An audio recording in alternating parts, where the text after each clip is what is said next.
मित्रांनो, मी आहे विक्रम जाधव आणि तुम्हा सर्वांचं माझ्या YouTube चॅनलवर मनापासून स्वागत आहे। मित्रांनो, एक छोटी विनंती आहे, माझ्या चॅनलला सबस्क्राइब करा। सबस्क्राइब करायला पूर्णपणे फुकट आहे, यासाठी कोणतेही चार्जेस लागत नाहीत। हा व्हिडिओ संपूर्ण पहा आणि आपल्या मित्रांना WhatsApp वर शेअर करा। म्हणून आता सबस्क्राइब करा, लाईक करा आणि बेल आयकॉन दाबा। धन्यवाद। जय सेवालाल।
उत्कृष्ट सुपरफास्ट धावपटू आज 30 वर्षांमाई विकास राठोड उच्चांक गाठणाऱ्याचं दिल्ली मुंबई सातारा वेगवेगळ्या ठिकाणी आवेत आणि 25 मॅरेथॉन कमी वेळेत माई पूर्ण करून गोर समाजावर नाम बनार काम केलं आणि लोहा तालुक्यावर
ग्रामीण शिक्षण मंडळेरो संचालक माननीय डॉक्टर संजयजी पवार साहेब यनुर्बी या ठिकाणी जयंती निमित्त सत्कार करून स्वागत करून यानंतर संपूर्ण सन्माननीय व्यासपीठ ये जयंती निमित्त मग आप शिवलाल महाराज जन्म और मूळ गाव और काही कार्य ये सकेल माहिती थोडाफार पण काही जो समाज एकत्रित घेऊन तब एक मीटिंग किंवा एखादी बैठक समाज जम रहा का तो તમારો भी આખો ઘર આયા છે એકા વેળે સમાજે તમારે પર કાંઈતરી ઋણ છે ઋણ તમે એકા વેળે જતા મહારાષ્ટ્રનું નેતૃત્વ કરે આ સમાજે એકત્રિત કરે ઋણ फेडलो असं आशा करू છું आणि मान्य आमदार साहेबांना हा नियोजना एक बात दिवस साहेब की जयंतीनं जर समजा काही पैसा वगैरे कमी पडते हो तो बिलकुल मार्गाने पुन्हा आयोजन बनलेला आहे खर्चा इतर ठिकाणी बरोबर जर करून या ठिकाणी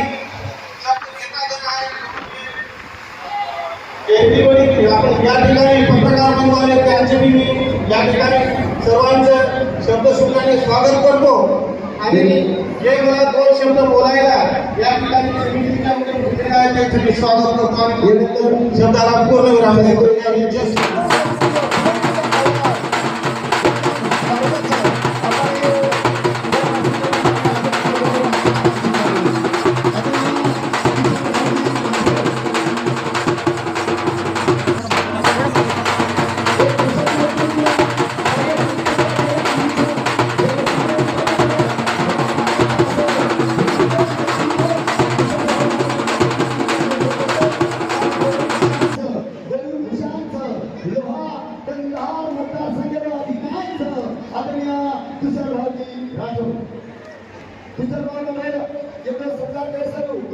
जयंती कमिटी महोत्सव अध्यक्ष उपाध्यक्ष सर्व सचिव सहसचिव जयंती कमिटीच्या सदस्यांनी तुषार सन्मान करलो या ठिकाणी लोहा तालुका परंपराचा कोपरे खारके राहलेली परंपराचा उपरंपरा कायम राखते हुए कोपरे हारे खारकेनी सन्माननीय आमदार तुषारभाऊ राठोड यांनी सन्मान करून आलो ये ठिकाणी ये शिवालाल जयंती रो कार्यक्रम अध्यक्ष मान्य तुषारभाऊ राठोड येलूर सत्कार लोहा संत सेवालाल सार्वजनिक जयंती 2026 अध्यक्ष आणि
गौर संत सेवालाल महाराजांना नमन करतो.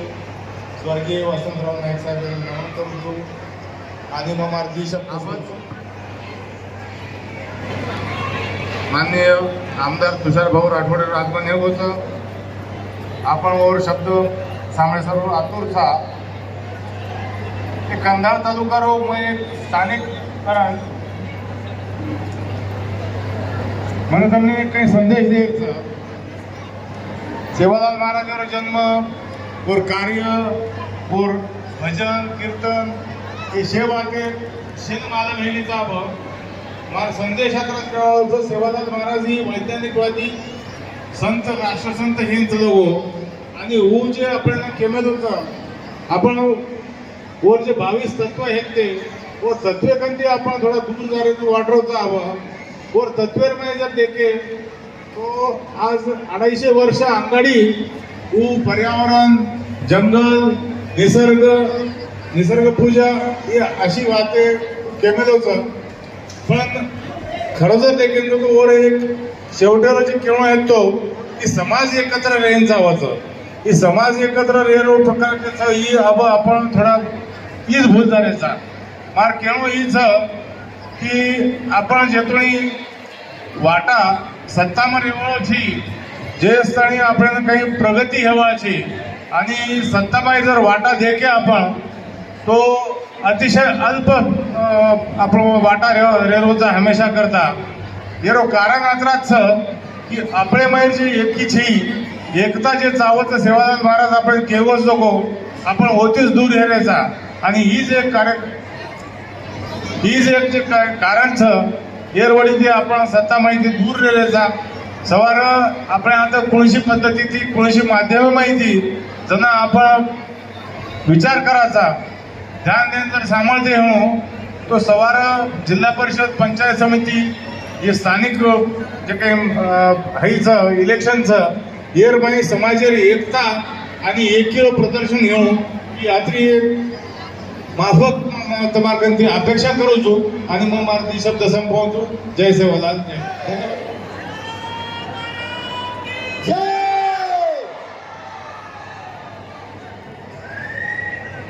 सर्वांना विनंती आहे फक्त 5 मिनिटं बोलतो सर्वांनी शांतपणे ऐकून घ्या. प्रतिवर्षीप्रमाणे याही वर्षी लोहा या ठिकाणी संत सेवालाल महाराज यांची जयंती मोठ्या उत्साहामध्ये साजरी होत आहे. या जयंतीला माझ्यासोबत उपस्थित या कार्यक्रमाचे प्रमुख पाहुणे संजय पवार साहेब, मंचावरती उपस्थित नारायण जाधव, स्वप्नील जाधव, बालाजी गोविंद राठोड, अप्पा नायक पवार, अर्जुन राठोड, संजय राठोड, बळीराम जाधव, सुभाष चव्हाण या जयंती महोत्सव समितीचे अध्यक्ष विजय तुळशीराम राठोड, उपाध्यक्ष मेहरबान जाधव, श्रीराम राठोड, शिव जाधव, किरण राठोड, संतोष राठोड, प्रदीप राठोड, संकेत चव्हाण, अविनाश पवार, श्रीजीत चव्हाण, लक्ष्मण चव्हाण, नितीन चव्हाण, दत्तप्रसाद राठोड ज्यांनी हा कार्यक्रम आयोजित करायला परिश्रम घेतले ते सर्व जयंती मंडळाचे पदाधिकारी मोठ्या संख्येने उपस्थित, लोहा तालुक्यातील सर्व समाज बांधव मोठ्या संख्येने उपस्थित, आमच्या सर्व माता भगिनी, सर्व तरुण बांधव उपस्थित, बंधू आणि भगिनी, सर्वांना हार्दिक शुभेच्छा देतो आणि आपल्या सर्वांचं मी अभिनंदन करतो की काही महिन्यांपूर्वी आपण सर्वांनी महाराष्ट्राच्या पातळीवर एक फार मोठी लढाई आपण सर्वांनी सुरू केली होती. बंजारा समाज बांधवाला महाराष्ट्र राज्यामध्ये एसटी प्रवर्गातून आरक्षण मिळावं आणि आता महाराष्ट्र राज्याच्या सरकारनं ज्याप्रमाणे आपला शब्द दिला होता त्याप्रमाणे उच्च न्यायालयाच्या सेवानिवृत्त न्यायाधीशांच्या अध्यक्षतेखाली बंजारा समाजाचं मागासलेपण तपासण्यासाठी या सरकारने एक समिती गठीत केली आणि याचा जिया काही दिवसापूर्वी निर्गमित झाला आणि हे आपल्याला आरक्षण भेटण्याच्या प्रक्रियेमध्ये फार मोठा हा टप्पा आहे आणि त्यामुळं मी सर्वांचं मनपूर्वक अभिनंदन करतो. मित्रहो, मागच्या वर्षी मी तुमच्या जयंतीला येऊ शकलो नाही, परंतु 2 वर्षापूर्वी विधानसभा निवडणुकीच्या पूर्वी मी तुमच्या जयंतीला आलो होतो आणि त्या दिवशी मी आपल्या सर्वांना विनंती केली होती की निवडणुका हा आपल्यासारख्या गरीब समाजासाठी अत्यंत महत्त्वाच्या वेळेस निवडणुकीला अधिक जागरूकतेने आपण सामोरं गेलं पाहिजे असं मी तुम्हाला बोललो होतो. परंतु आता मी मंचावर आल्यानंतर काही वक्त्यांनी या ठिकाणी सांगितलं अजून तांड्याला रस्ते नाहीत, ग्रामपंचायतचा निधी आम्हाला भेटत नाही आणि निवडणुकीच्या काळामध्ये मी बघितलं की आपल्यामधले काही नेते एका बाजूला फिरत होते आणि दुसरे आपल्यातले काही नेते दुसऱ्या बाजूला फिरत होते. मी तुम्हाला तेव्हा सुद्धा बोललो होतो आपण संख्येनं कमी आहोत. ज्या दिवशी निवडणुकीच्या काळामध्ये आपण विभागले गेलो निवडणुकीनंतर आपल्याला कोणीही विचारणार नाही. जोपर्यंत आपण एकजूट आहोत, जोपर्यंत आपण समाज म्हणून संघटित आहोत तोपर्यंत आपली ताकद आहे, या यंत्रणेवर आपला दबाव राहील. परंतु विभागले गेल्यानंतर कोणीही आपल्याला उभं करणार नाही.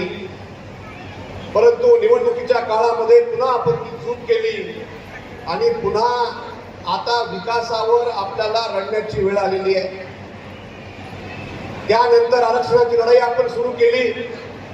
ना भूतो ना भविष्यती असा लढा या महाराष्ट्रामध्ये बंजारा समाजाने उभा केला आणि विशेषतः मला नांदेड जिल्ह्यामधल्या आपल्या बंजारा बांधवांचं मनापासून कौतुक करावं वाटतं, त्यांचं आभार व्यक्त करावं वाटते.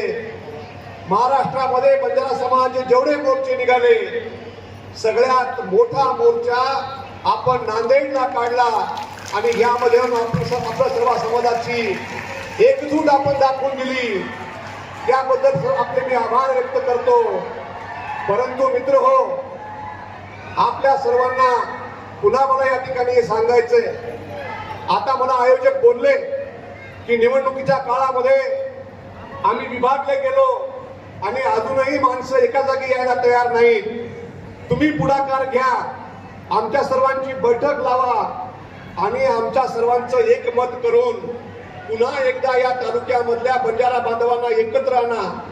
मी सर्व आयोजकांना या ठिकाणी आश्वस्त करतो की काही घडलं असेल आपण ते विसरून जाऊ, परंतु भविष्य काळात सुद्धा इथले राज्यकर्ते असतील, इथली व्यवस्था असेल, जोपर्यंत तुम्ही सगळेजण एकत्र येणार नाही तोपर्यंत इथल्या व्यवस्थेवर तुमचा दबाव राहणार नाही आणि तुमचं काम कुणीही करणार नाही. त्यामुळं सगळे मतभेद विसरा आणि आपण सगळेजण एकत्र यावं. यासाठीचा पुढाकार भविष्य काळामध्ये आमदार म्हणून स्वतः मी घेईल असं या निमित्तानं आपल्या सर्वांना मी आश्वस्त करतो. आता या राज्यातल्या सरकारनं अत्यंत सकारात्मकपणे एक स्वतंत्र समिती या राज्यामध्ये गठीत केलेली आहे. भविष्य काळामध्ये महाराष्ट्र राज्यामधल्या बंजारा समाजाचं मागासलेपण किती आहे, हा मुख्य समाजाच्या प्रवाहापासून हा समाज किती मागे आहे याचा अभ्यास पुढील काही महिन्यामध्ये ही समिती करेल आणि याचा अहवाल सरकारकडे देईल आणि त्यानंतर आपली लढाई पुढे सुरू होईल. एक तर आपल्याला राजकीय स्तरावरती लढाई आपल्याला लढावी लागेल. भविष्य काळामध्ये पुन्हा अनेकदा आंदोलनाच्या माध्यमातून आपल्याला रस्त्यावर उतरावं लागेल, आपल्याला मोर्चे काढावे लागतील आणि त्याचबरोबर ज्युडिशियल म्हणजे न्याय व्यवस्थेमध्ये सुद्धा आपल्याला लढाई लढावी लागेल आणि या तिन्ही जागी आपल्या वतीनं ही लढाई लढण्यासाठी मी तुमच्या सोबत राहील, मी तुमच्या खांद्याला खांदा लावून काम करेल असं या निमित्तानं मी आपल्या सर्व समाज बांधवांना मी आश्वस्त करतो. आमचे तरुण बांधव आज रॅलीमध्ये फार थकलेले आहेत, त्यांना कदाचित जास्त भूक लागल्यामुळे त्यांची त्या ठिकाणी ओरड होत आहे आणि आपल्याला ही लोक आपल्या सोबत बसत नाही. त्यामुळं पुढच्या जयंतीच्या कार्यक्रमामध्ये आपण रॅलीचा जो भाग आहे हा थोडा कमी करावा, म्हणजे सर्व समाज बांधव मग ते तरुण असतील, वृद्ध असतील, हे सगळे एका छताखाली बसून आपले नेते काय म्हणतायत, या राज्यामधलं राजकारण काय चालू आहे, तसे या तरुणांना सुद्धा होणं गरजेचं आहे. तोपर्यंत आपल्याला या ठिकाणी मोठा संघर्ष उभा करता येणार नाही आणि संघर्षाच्या माध्यमातून आपल्याला न्याय प्राप्त करता येणार नाही. त्यामुळं पुढच्या जयंतीमध्ये केवळ रॅली नव्हे तर त्या ठिकाणी प्रबोधनाचा कार्यक्रम, भाषणाचे कार्यक्रम हे योग्य झाले पाहिजेत. या सुद्धा अनुषंगानं आपण आयोजन करावं असं आयोजकांना या ठिकाणी मी सूचना करतो. मागच्या अनेक वर्षांपासून एकत्र येण्याची एक चांगली भावना या ठिकाणी समाज बांधवामध्ये निर्माण झालेली आहे. मी पाहतोय प्रत्येक जयंतीला 5,000 पेक्षा अधिक समाज बांधव आपले ऊसतोड बांधव बाहेर गेलेले आहेत. जर जयंतीची आपण वेळ बदलली तर 10,000 माणसं जमतील, परंतु आपले अर्धे माणसं आता कारखान्याला गेले. अशा सुद्धा परिस्थितीमध्ये एवढ्या मोठ्या संख्येनं आपण या ठिकाणी उपस्थित झाला याबद्दल सर्व समाज बांधवांचं मी मनपूर्वक अभिनंदन करतो. हा कार्यक्रम अतिशय मेहनतीनं आमच्या या उत्सव सवड कमिटीनं यशस्वी केला, त्याबद्दल त्यांचेही आभार व्यक्त करतो, त्यांचेही अभिनंदन करतो आणि माझी रजा घेतो. जय हिंद, जय महाराष्ट्र, जय सेवालाल.